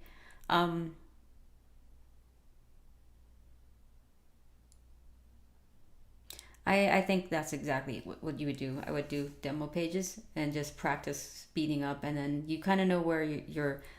If you're paying attention, I wish I would have done this when I was growing up, and when I was practicing, it's like pay attention to what areas take you the longest to do and what you spend too much time doing, and then you kind of know where you have to work on something or to approach it a different way. I mean, it sounds pretty obvious, but I guess it's not really. When you're working on something, you're so. I mean, I still do this. I get hung up on like something weird that I drew, like a hand or a gesture or a movement or a panel that it just bugs me, and I'll sit there and just work it to death, where it's like, okay, I need to keep moving. So it's like letting go of the thing that's not working and then moving on to the next thing, and or maybe even doing the layout phase. I think doing it well and understanding your story, like every single part before you start like inking and coloring should, it's like some of the most important aspects of laying out and prepping your page for like the finished product. So I think just the layouts and doing pencils the way you want to, you don't have to like overly render it, but get it to the point where you know that if you ink it, it's going to look fine. And the coloring, I feel like, is cherry on top. Like it's probably the least important thing, because you just have to understand storytelling, composition, the use of negative space, and I think those are really important before you color, because coloring is something you can learn later on. I mean, I know a lot of my friends that used to just pencil or ink, pencil and ink, and then they started coloring and adding color to their what they do, and they do great. So I think just focus on the line art aspect of it and the storytelling aspect of it first. Alrighty, so let's just bring this to a little bit more of a finish. I'm going to add highlights now to these guys, just this panel here. And then I'll do the background later. And for the next stream, I'll just show you guys what the page looks like done, so you kind of see week to week the progress when I actually finish it. So let's add highlights to these guys. I don't know, wait, is it down here? Okay, so I'm gonna put the highlight above the shadow layer now, which makes perfect sense.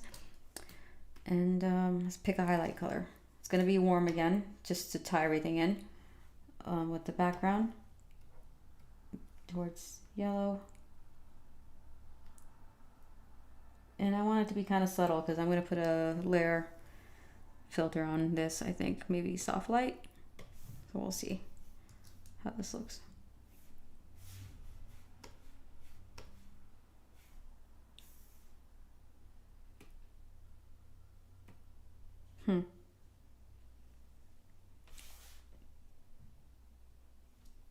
I think I know why that's doing that. Okay, now you can see it.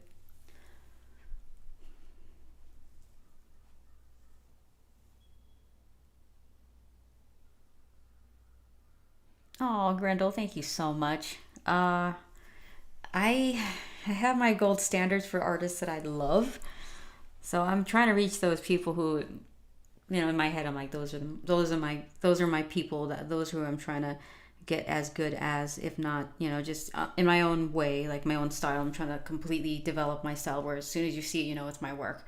I'm still trying to get there. I just feel like it's always like that. It's like you're chasing this thing.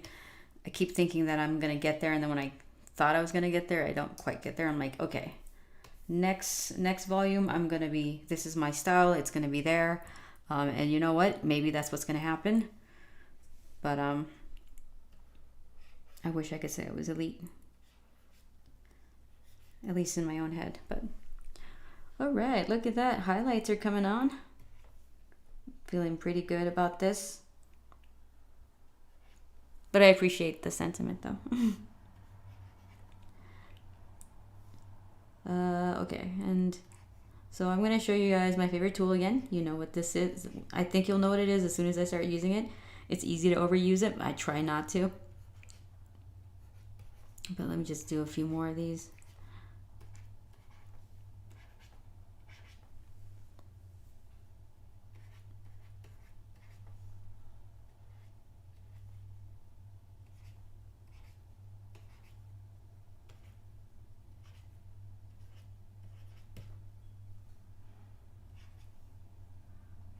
Now I like the cell shaded look of this right now, and I have a tendency to like over soften sometimes because I love this tool so much, but I'm going to try to be very thoughtful and, you know, it just not have to go back and fix it. So here we go. Give him some lip gloss. Okay.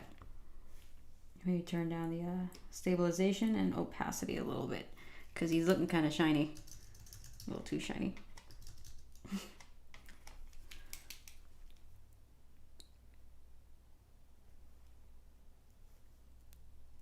Just so you guys know, I had to make his face in the mirror just to get it close. But yeah, that's what we do. We make faces.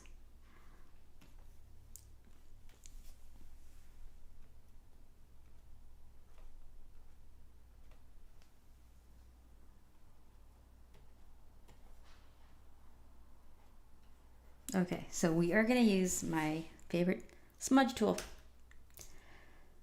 It's called the blend tool. You could always use the fingertip tool if you want it to be like tapered. So let's try this one really quick so you guys could see. All right. See, that's the fingertip tool. I love it. And it, you know, gives you the ability to make textures without going a little overboard with the blending. So yeah. Oh my god, it's so satisfying. See, I do all the grunt work early on just so I could go, you know, and do this stuff later, which if I was coloring without filming, like I said, this stage would not be for another 2 hours or so.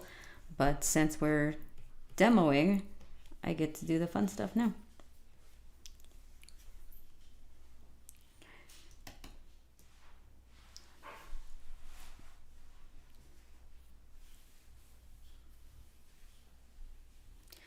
Yes, SSP, practice. I know it. Practice makes better. I think it's the term I would go for. But then I guess looking at practice is like, you know, if you look at it enthusiastically, like, hey, I get to make some really cool stuff if I just keep practicing. And pretty soon here, I'm going to give you guys an example of two people in my life who are amazing, and they wanted it so bad that they actually just improved 1,000% almost overnight, it feels like, because they were trying so hard and they wanted it so bad. So it's very possible, and I get excited when I think like my goal is to try to get better. And I think the times that I've gotten improved over like really quickly, I wouldn't say overnight, was when I really wanted to improve and I really wanted to draw something really bad. And, you know, it turns out that actually is all that matters. I mean, I think PewDiePie was doing that where he was drawing, you know, for a year straight and you saw his improvement, and it's like, it's completely possible, you know? So I wouldn't give up if that's really what you want to do.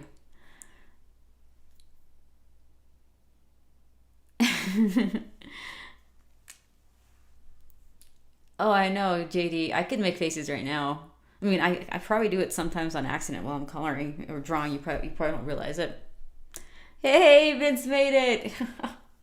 He knew. He was like trying so hard, like 15 more minutes. What's up, bro?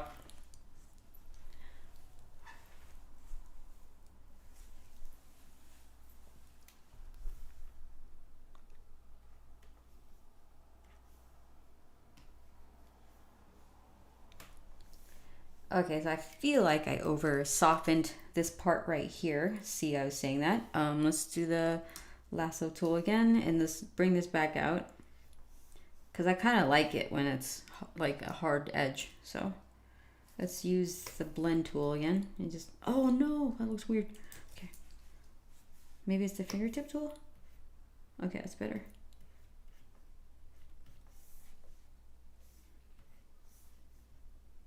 Okay, and let's go in the shadow and do the same thing.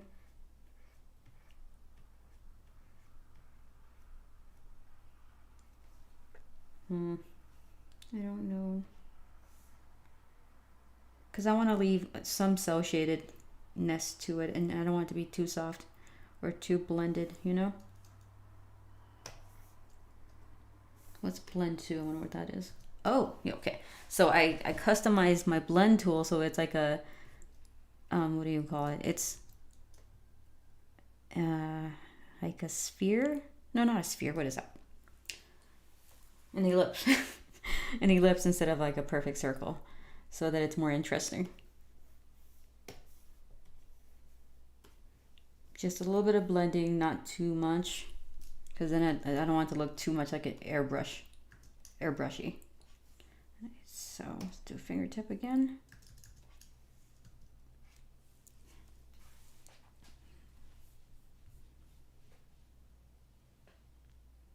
Oh yes, congratulations, Vince.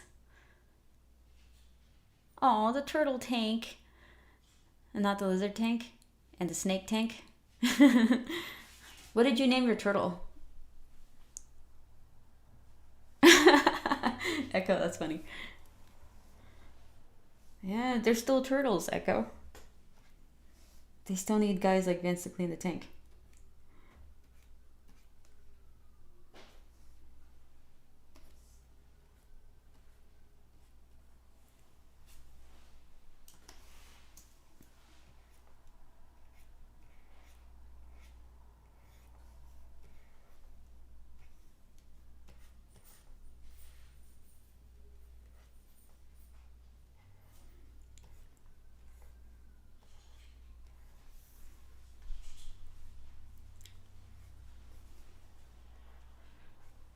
See, you guys, I love this program. This part right here is so satisfying, so fun, and this is why I like doing this. I was like, I know I could probably get someone else to color for me, but I think I don't want to take out some of the joys of doing a comic book, you know?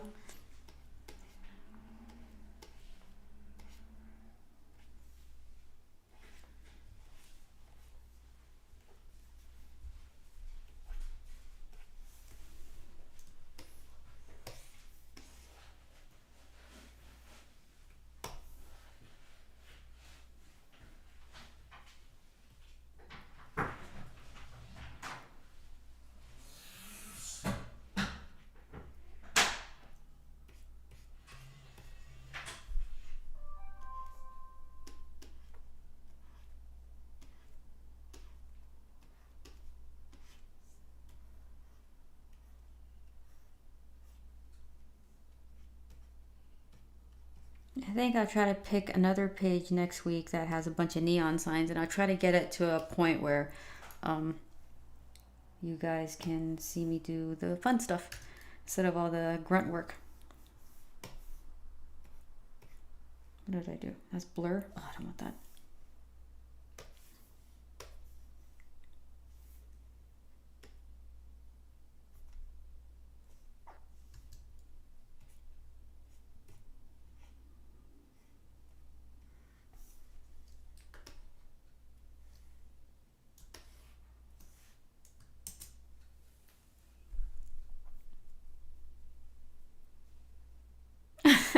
Michael White. The one-liners. Thank you so much, Razor X Sketch. Appreciate it.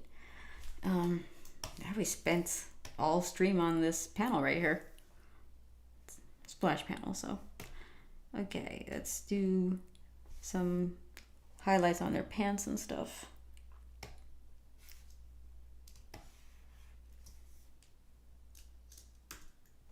Okay, we're doing lasso tool again. No, wait. Okay, that's where it's at. And maybe this one's less warm because it's further away from the light source. So I think I'm going to pick a cooler color. Maybe this, and then move it towards a warmer blue, and then maybe right here. So we'll see.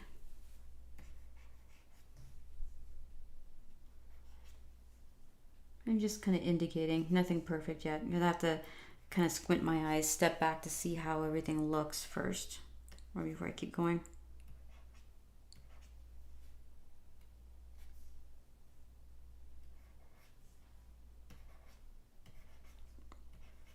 I mean, the lasso tool, the lasso fill tool is the quickest way to get, to indicate all of your lights and shadows and colors, and it saves you a lot of time. So well, maybe not that. In all the smaller areas, I just switched back to the pen tool. So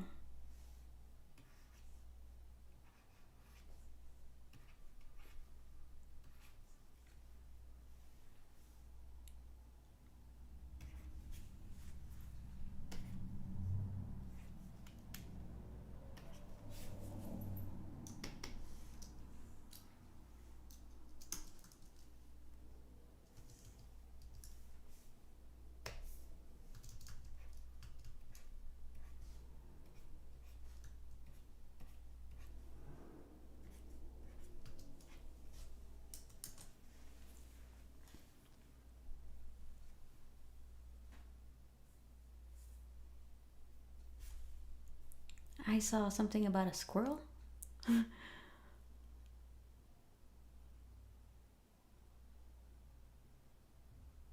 Oh, sweet. So there is a squirrel. That's so cute.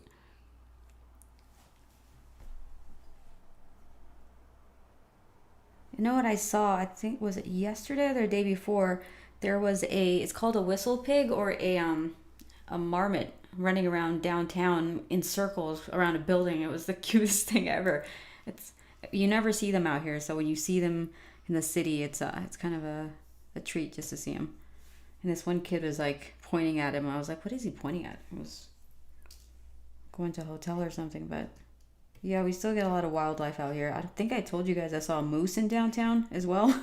It's pretty awesome. And then a few days later, there was like a bear in town. That was months ago. It was before they had to go hibernate for the winter and stuff, so.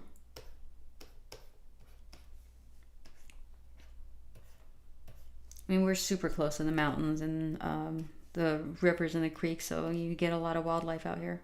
A little bit more than usual, I guess. Not a ton.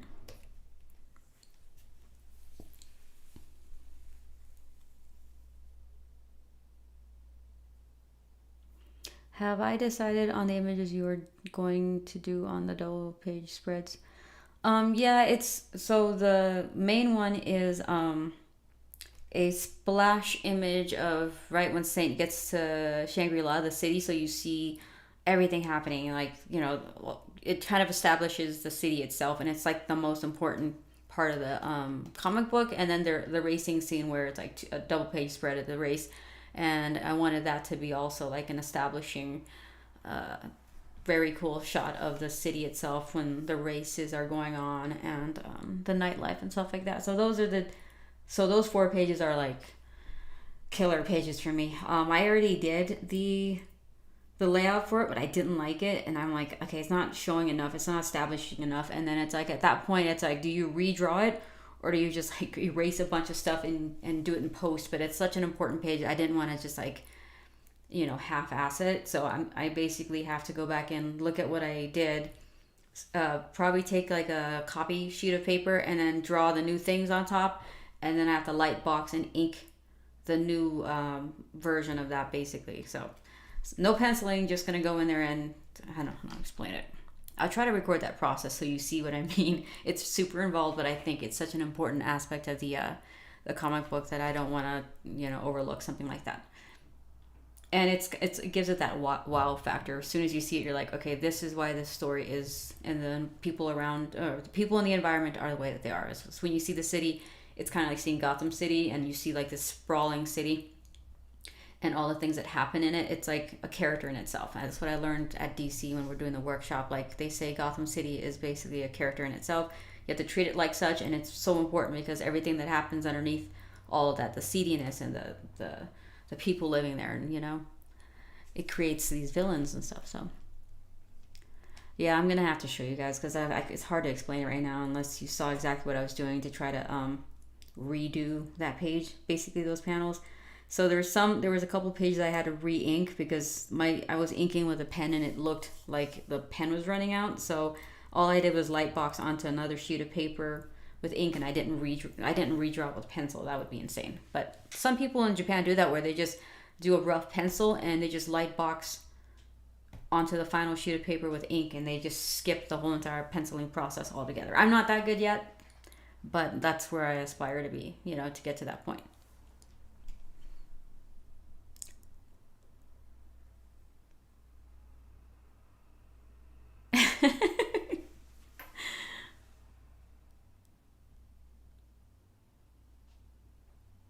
Oh my gosh. That's so cute. I'd love to see that video of those squirrels.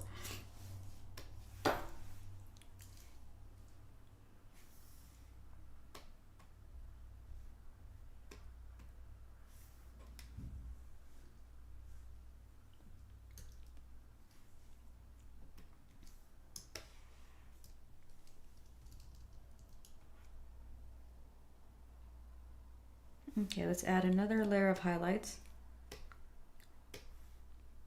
Let's do soft glow. Okay.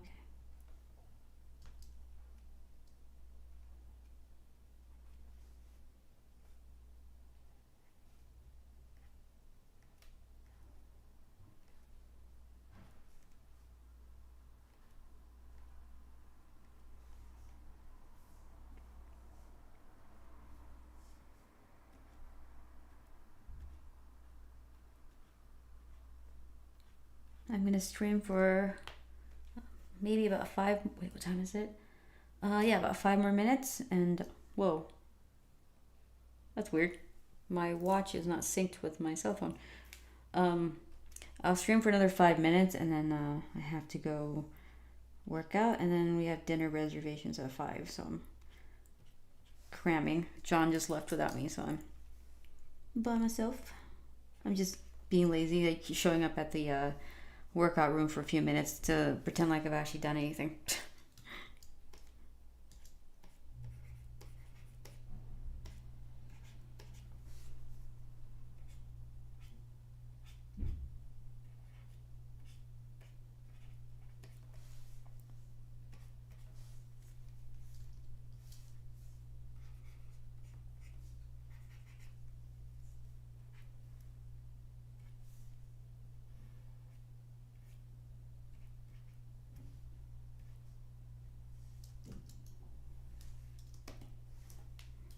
So we have the foundation now, and we can just build on what we have here and then adjust it, and with all these layers, and all things considered, oh, there's a lot of layers right now, but I could probably collapse some of these layers now into each other, and that way I don't have a bunch of them. I'd like not to go above 20 when it's all done. I mean, that's insane amounts of layer. I used to have a lot, but then I would slow down my computer when I had an older computer, so you learn really quickly, even like with an iPad and the Procreate, that you can only have so many layers before it slows down your computer and the process. And so it's like I've learned through the years to just like simplify my layer structure and everything, and then, you know, every now and then just go ahead and like collapse it and stuff. So, and save often.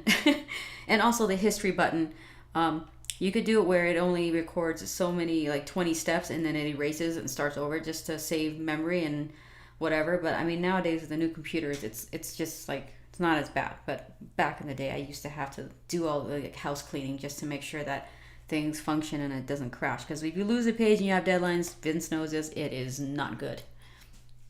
Thank you so much, JD.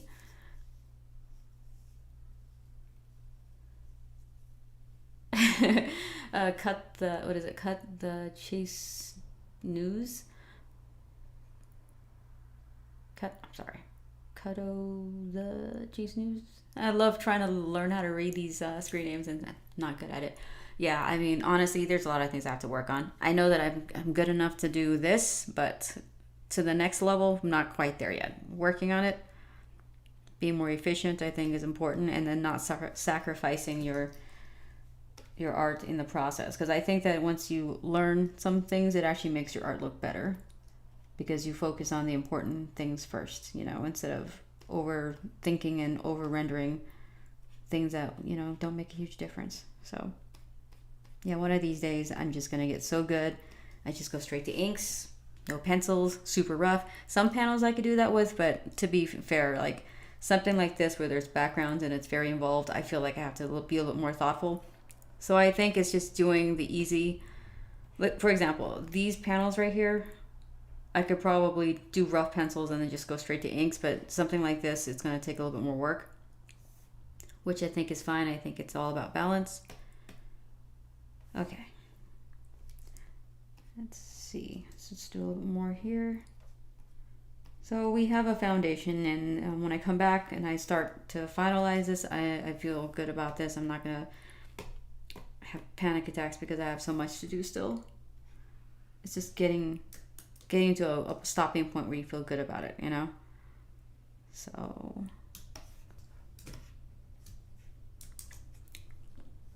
right.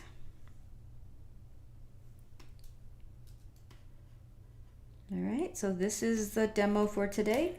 And next week, I'll probably color another page and I'll pick a different approach or different type of panels just so I could, you know, show you guys different things. So yeah, this is it for this stream. I will see you guys next Saturday. I'm pretty sure I will go ahead and scroll up and say goodbye to everybody and read any comments and questions that I'm missing right now because it looks like I missed quite a bit. Oops, where did I? Okay. Oh, JD, yeah, I know. I would love to, but then I'd feel guilty that I didn't work out, and you know, like you show up and pretend like you're working out. That's like the worst thing ever. Just on the phone the whole time.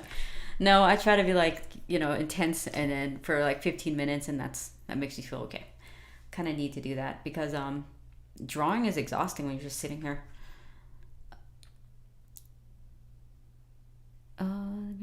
For artists, especially comic artists or painters, working on it, moving is a must. Oh yeah, for sure, Grandal, for sure. Oh, speaking of, he's already done and back. John, I was about to leave. I guess I'm gonna go work out for 10 minutes by myself. I'll go with you. Oh, I'm still streaming. Just give me 5 minutes. So. Oh, you are? Yeah. Hey, everybody.